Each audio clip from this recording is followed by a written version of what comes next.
Aquarius Sun and Rising, welcome to your November 2024 Astro Update. It's Rena here. Scorpio is the name of the game. We have a new moon on the first of the month, and Scorpio is your 10th house of career. So there could be a new beginning in terms of career matters. Maybe there are new opportunities that present themselves to you. You also have Mercury in this sector coming from October. I'm actually recording this close to the middle of October. And so Mercury in that 10th house could be some communication with people in positions of authority. And I would say, even like if you're interviewing for jobs or you're researching other careers that speak more to your values or your where you're at the moment, that could certainly be. Now, this is an area that received triggers recently in the name of eclipses in your sign and opposite sign Taurus that were the axis of the 4th and 10th houses. So that ended last year, but you could still have the after effects where things were really changed, and now you're just going forward, and maybe things have settled down somewhat, but there still is expansion, growth, opportunities that will happen every time there's a new moon here. And this is a general reading, obviously, so whether all of these transits falls in the houses that I say they are going to for the month of November, not sure that's going to happen, but at least you get some general idea.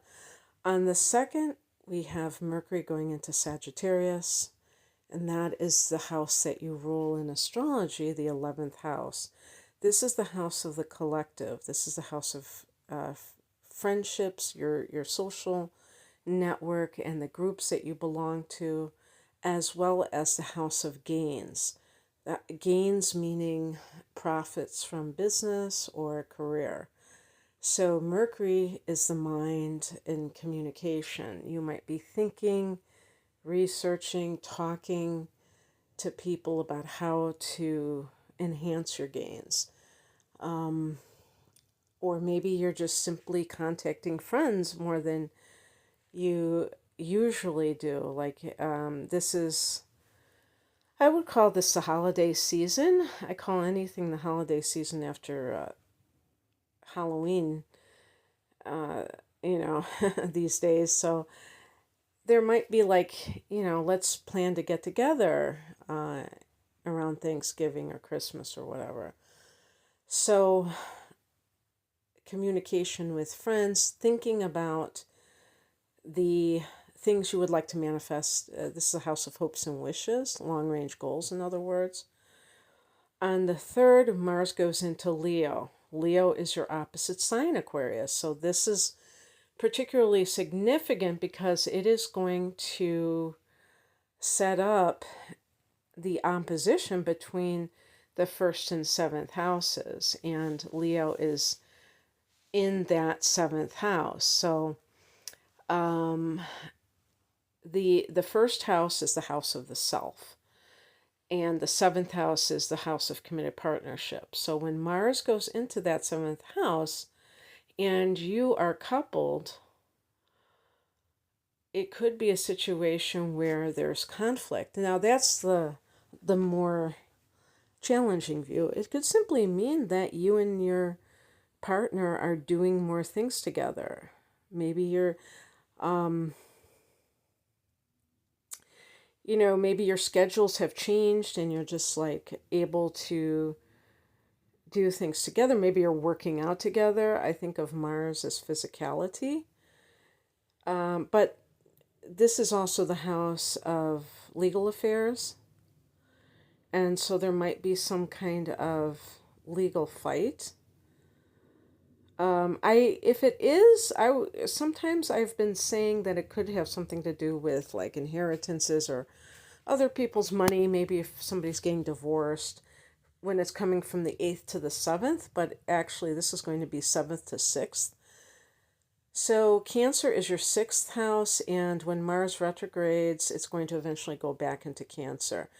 The 6th and 7th houses are going to be very important for you in the next, gosh, it could be like 6 months, because of the retrogrades. So keep that in mind and realize that there could be themes, a lot of emphasis on these houses at this particular time in your life for some reason. So if you're in mediation or arbitration at work, trying to kind of come to common ground with your employer about something, that could, be the 7th and the 6th houses. So I'm not going to talk too much more about that because I'm going to, talk more extensively about this when we get to the retrograde time in December, and I might make a separate video. I'm not sure yet. On 11/11, Venus goes into Capricorn, and this is your 12th house, the sign before you, Aquarius. So Venus going into the 12th house can mean clandestine love, like you are having to kind of hide your relationship with someone. Or it might not even be a relationship. It might just be that you're dating someone, but you have to hide it because,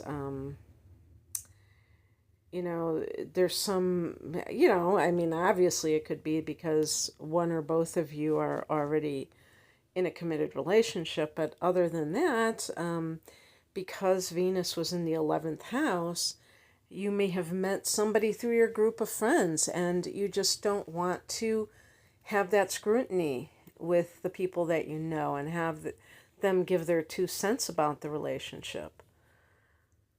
Venus in the 12th house can be meeting somebody that is a soulmate. The 12th house is the house of karma. I think a lot of people think of karma as bad, and then, people have heard the phrase good karma, but it really isn't. I still think people think of like punishments and things like that, but karma means action. And so if you believe in reincarnation like I do, we live many lives and we have many forms. We take on many forms, and our relationships can extend from one lifetime to the next. Maybe we've had a relationship with someone for many lifetimes, but we don't meet that person until we're 60 or something in some cases. But anyway, it might be something like that, or just in general, like a relationship that feels very spiritual, where you can support each other spiritually. On the 15th, this is important, 2 important transits. Full moon at 24 degrees of Taurus and Saturn direct at 12 degrees of Pisces. So let's start with the Saturn direct. That's in your 2nd house of earned income. If money has been tight lately, or maybe it's the opposite. Maybe you've been kind of spending it like water or being kind of undisciplined with your money. That might have been necessary because maybe the exacting quality of Saturn actually loosened itself. When Saturn is in the 2nd house, a person may feel like their finances are like tighter than normal. That's because Saturn is about quality, not quantity. Saturn doesn't like waste. And in the 2nd house, it's teaching you how to have more discipline with money. And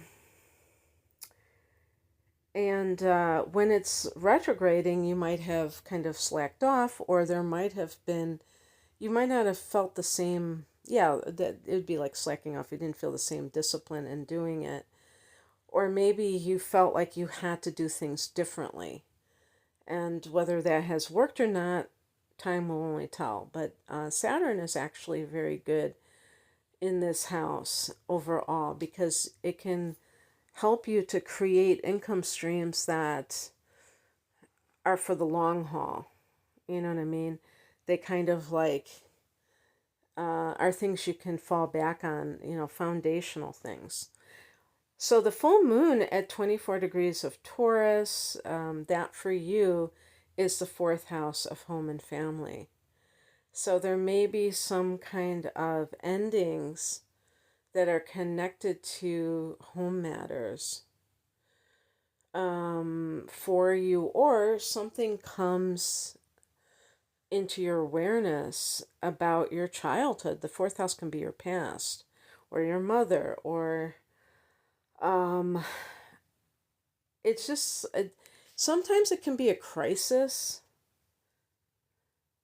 And even if it is about your childhood, that could even be a crisis because you may realize something and it kind of stirs up all these emotions. And for an Aquarius individual, this is not necessarily that comfortable. It's not comfortable for anyone, but some people are more comfortable with emotions than others are. And so you kind of have to this will probably be a very emotional full moon for you, even though it's in Taurus, which is an earth sign, and I always lump the earth and air signs like Aquarius together as being rather detached. But yeah, this could be like letting go of, your current home, like maybe not exactly at this time, but like letting go of the idea of it, because Aquarius is a fixed sign. So when you get attached, you can get attached to things, and it can simply be because you don't want to have to make change. Change might be a little bit uncomfortable for you. It's easier to tolerate the familiar than it is to go into totally unknown territory. On the 19th, Pluto goes back into your sign for 20 years. Wow, just wow. How is this going to be for you? Well, I have a feeling that as many Aquarians as exist in this world, that will be how many possibilities that there are. Nobody can totally say, but it's a transformational element. For some people, they will not survive the Pluto transit because of their age, if they're like, already up there in years. And I'm not saying that to be funny or negative. I'm saying that truthfully. These are generational influences, and depending on what stage of life you're at, this may or may not be the last Pluto transit you ever have. And actually, we can't predict when our time is up on this plane of existence. So that's for sure, no matter what age you're at. So in any case, I definitely see it as something that is empowering and something that is deepening. So for those Aquarians who are afraid, for some reason, this is just maybe kind of being funny, but I said if your moon is in Gemini or Libra, but actually it can be anyone. But that idea of the reason I said fellow air signs for the moon position is because it might make you rather how shall I say it, afraid or reluctant to really dive deep into your emotions altogether, because I have the moon in Virgo and I have the sun in Sagittarius. I'm not one of those people that is just like, oh wow, let's just all do our shadow work, myself. But because of other influences I have, it just seems like it always comes up for me, not just in terms of my life, but in how I do readings, whether it be for YouTube or private. And it's like, I think it's very important to look at ourselves at a deeper level, not just skim the surface of life. So I think you're going to really gain some gravitas. Not to say that you're a lightweight, but you know what I mean. And that you will feel very powerful during this transit. Maybe at first it'll be kind of a shock to the system, but then you'll get into it. And again, talking about general readings, a general forecast versus your personal chart. If, let's say, your sun is at 15 degrees of Aquarius, well, this is 0 degrees right now. So it will still be in your 12th house. You know what I mean? Or, ascendant. You know what I mean? It'll still be in your 12th house, and it'll be there for years because it is such a slow moving planet, or transit for a planet. On the 21st, the sun goes into Sagittarius. But I want to say that this is the 19th of November for humanity is, we could call it a game changer, but we could call it a shift. Power to the people. Okay? For you, it's a personal shift. Power to yourself. Becoming more self-empowered. On the 21st, the sun goes into Sagittarius, into that same, the house that you rule in astrology. I feel like you're going to start to really get more, social. Not that you probably already are. You're going to take it to the next level.